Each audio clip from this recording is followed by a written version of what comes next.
Hey guys, I hope you guys are doing amazing wherever you are in the world. In this video, I really wanted to speak to you guys about procrastination and INFJs. It's such an important topic because I've actually been learning how to deal and beat my procrastination over the past few years.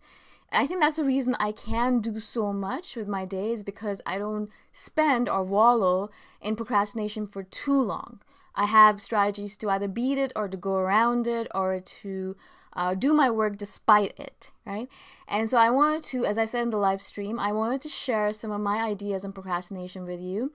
And hopefully it helps you, and hopefully you can help each other. So if you guys have any tips on procrastination, let us know, because that's one of those things that really does screw with an INFJ nowadays. It's we could do so much more if we didn't spend so much time procrastinating on it. Now, there's two kinds of procrastinations, obviously. There's the one kind of procrastination, which is the lifelong procrastination. I would call it the reason why I did not start doing all my amazing work until I was 30. That kind of procrastination. I could have started doing all this work when I was, I guess, 25 or 20 or 21 or even maybe 16, like some people on the channel. But instead, I procrastinated. And that procrastination was based on fear. I was afraid. I was afraid to start. I was afraid of rejection. I was afraid I wasn't good enough. I was afraid I was too good. I was afraid that I was too young. I was afraid I was too old already. That, I had passed my best years, that I was into my best years. All of these random fears that you guys probably know what I'm talking about. That was one of the reasons I procrastinated for so long. And that is the decade-long or more than a decade-long procrastination that I did until I decided enough is enough. I am 30 right now. If I don't do something right now to change my life and to put myself out there and to live my life in the way I want to live it, then I'm going to be 60 and dead soon, or whatever the age might be. I'm going to be at my deathbed. I'm going to be thinking to myself, really? This is what you gave to the world? Nothing? Nothing? You gave nothing back to the world? You were there for 60, 70, 80 years. And what did you do with your life? Nothing. And that's what I'm going to talk to myself about. So that's what I told myself. And I was like, all right, fine. I'm just going to do it. Even if everyone hates me, even if everything that I do is crap, even if everything that I do is shit and no one cares about it, I'm going to do it. Not for someone else. I'm not doing all this stuff for someone else. I'm doing it for myself. I'm doing it for myself so I can look at myself in the mirror. I can look at myself in the eyes and not cringe and not think, oh my God, you're such a waste of space, and not think that I'm a complete waste of human being. Like I didn't want to waste my life away, right? Now I know I get really intense about this stuff because I really truly believe that I wasted a lot of my life away, and that's the reason I work so hard now, guys, is because I don't want to waste any more moments anymore on drama, on bullshit, on conversation that doesn't really matter, on pretending I'm doing something when I'm actually not going to do anything about it. All of that stuff is non sequitur anymore. I'm not focusing on it anymore. If I'm not going to do something about something, I'm not going to talk about it. If I'm not going to create a new podcast for an INFJ thing, then I'm not going to even talk about it. If I'm not going to travel to Vietnam, then I'm not even going to talk about it. There's no point in it if I'm not going to do it, right? That's the first kind of procrastination. That kind of procrastination is only broken when you realize that you can't stand your bullshit anymore, that you can't stand your nonsense anymore, that you've done enough nonsense and bullshit and drama in your life, and enough is enough, and you cannot stand yourself anymore. You can't look at yourself in the mirror anymore. You're ashamed of yourself. You're ashamed to be who you are, and at that point, you turn a corner. And you said to yourself, okay, cool, now I can start my work because I'm not doing it for anyone else. I'm not doing it to show my parents. I'm not doing it to show the world. I'm not doing it for the fame or the fortune. I'm doing it because I need to do it, because if I die tomorrow, I need to be able to look at myself in the mirror on my deathbed and say, okay, cool, yeah, you lived a good life. You did what you're supposed to be doing, and you can die peacefully, right? Very intense, but that's the first kind of procrastination. The second kind is the daily kind of procrastination that we kind of deal with, daily, weekly, if you want to call it, on the stuff that we know we should be doing, but we don't because we're like, well, I'll do it tomorrow. And a lot of people live on that tomorrow aisle or someday aisle where I'm like, yeah, no, I'm not procrastinating. I'm going to do it tomorrow. It's just, today is just so busy, and look at my schedule. I have to go feed the cat, and I have to go do my walk, and I have to cook this meal today. I mean, the potatoes are going to go bad. I'm just making up stuff here. But I mean, you know what I'm saying? You have all this bullshit excuses on your head. You're like, yeah, I need to do all this important stuff. Because if I don't, then the world is going to end. And I don't need to focus on the important stuff, the really important stuff, because I'm too scared. You don't actually say that out loud to you, obviously. You say, no, I'm going to do tomorrow. And then tomorrow comes and you're like, well, my day today looks really, really busy. I have to stare at the wall for 4 hours, and then I have to go for a walk, and then I have to go to this dinner with my friend. I really haven't seen her in a long time. And today is the day I'm going to go see her, because I can't see her any other day. And also it'll be good because if I see her today, I don't have to do my work, right? And then so we procrastinate on that kind of stuff over time. And eventually, maybe there's a deadline and you have to do it right away because the deadline is there and you have to get it over with. Or there is no deadline and these are projects that you're working on for yourself and you just keep on procrastinating on it until you decide that you don't want to really do them anyways. No, I thought I wanted to do it, but it's not important to me anymore. I thought that it was important, but I don't really think I need to do it. I'm just going to focus on the other stuff that I'm doing, that I'm already doing. Why bring more stuff into my life? I'm already so busy, right? And so you pretend like you don't want to do those things. You pretend like it's not important to you, because it is, and it's so important to you that if you did not do it, you would die. But you'd rather die that slow, painful death of not doing your important work than actually die the death of doing it. Does that make sense? I hope it does. So that's the kind of procrastination that I'm talking about in this video specifically. The procrastination that hits us daily. The kind of procrastination that we know we need to do this work, but we don't because it's so much easier to procrastinate on it and to watch anime instead, or to go for a walk, or to do anything else on this planet rather than do your work. It's more important to you to do anything else on this planet than do your work, right? So how do I deal with that procrastination? Because I do still deal with that procrastination. I'm getting better at it, much, much better. I can get all my work done, and I never usually move my stuff from one day to the next, to the next, to the next on my schedule.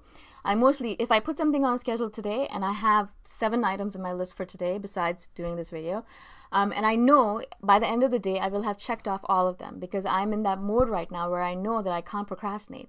One of the reasons why is because I have way too much stuff to do.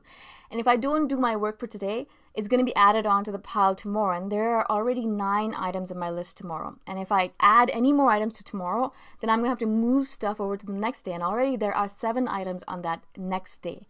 And so I just can't. In my schedule, there is no flexibility. I have to do my work today.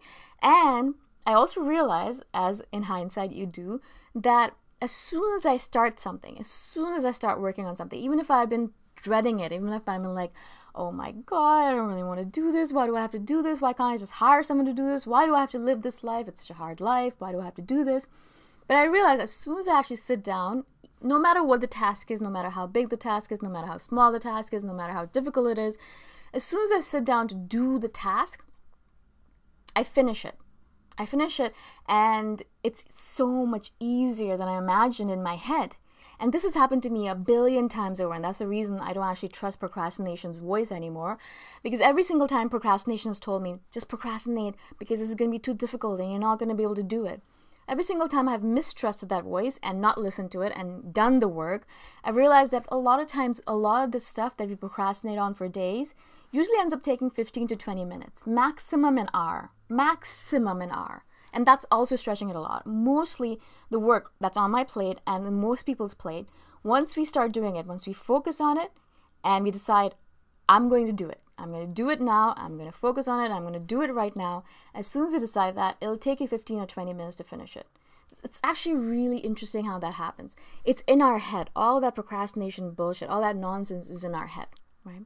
Now with some stuff, for example, something that's really complicated, like, for example, recently I started importing these bags from Thailand and selling them in Toronto. Now, it's something that I've never done before. It's something that I'm not used to. It's a really, really new project for me, and I've been really enjoying it. But because it's so new, I spend a lot of time procrastinating on it, where I'll just sit and I'll doodle on my book, or I'll daydream, or I'll think about what I want the business to look like, what I want the project to look like, what I want it to be like, right? I'll imagine it. I'll let my imagination run wild. And that kind of procrastination actually is the creative kind of procrastination, where you're not kind of thinking about the same thing over and over again, but you're letting your mind run. You're letting your mind think of new, interesting ideas that you can use in your business or your project. So for me specifically, I'm trying to think of different ways that I can sell the items. I don't want to just sell it online. I want to sell it in different ways. And so I'll be sitting there, and all of a sudden I'll have this idea in my head. Oh, I could sell it at this fair. And so I'll contact that fair, or I'll put that on my list. And then I'll have another idea. Oh, I could sell it at this interesting fringe market, and I'll put that on my list. And so letting my mind run and procrastinate kind of, or imagine on all of these possibilities, allows me and gives me all of these ideas on how to run my business better. And then when I go back to my work, I can actually work on all these things and make them happen, right? So that kind of procrastination is actually a useful kind of procrastination, the kind of procrastination which I would call imagination, or letting your mind run free and coming up with ideas. That one is really, really great for us as an INFJ because we're good at that stuff, right? It's really, really good for us we're good at imagining the possibilities and thinking of different ideas. The thing we're not good at is executing those ideas. So as soon as I finish dreaming, I'll always kind of create a list of things that I need to do on that project, and I'll place that list onto my schedule. And I have this thing about my schedule. As I said, if I move things around too much in my schedule, my days are really, really, really, really full. And so I can't move things around. So I have this thing that if I have something on my schedule, I have to finish it that day. It's just a rule. It's an unwritten rule in my head. I cannot not do those things. I don't like moving things around. I don't like pushing things to the future because I don't know if I'll have time in the future. And so in my head, I've made this unbreakable rule for myself that if something is on my schedule for today, I'm going to do it today. I'm going to finish it today even if it kills me. The interesting thing is that even though I think it might kill me, when I start doing all these tasks, they end up taking maybe 15-20 minutes, and it's over before you know it. And it's easier than you know it, and it just finishes, and you're like, oh my God, why did I procrastinate on this for so long? It was so easy. And that thought comes up for me over and over and over again. No matter when I procrastinate, every single time I actually do the task, it turns out to be so much easier than I expected. And I use that skill, I use that learning every single time in the future when I procrastinate. I think to myself, remember that time you procrastinated for 3 days and you thought it was going to be terrible and actually was the easiest thing on the planet? Remember that, Shikha?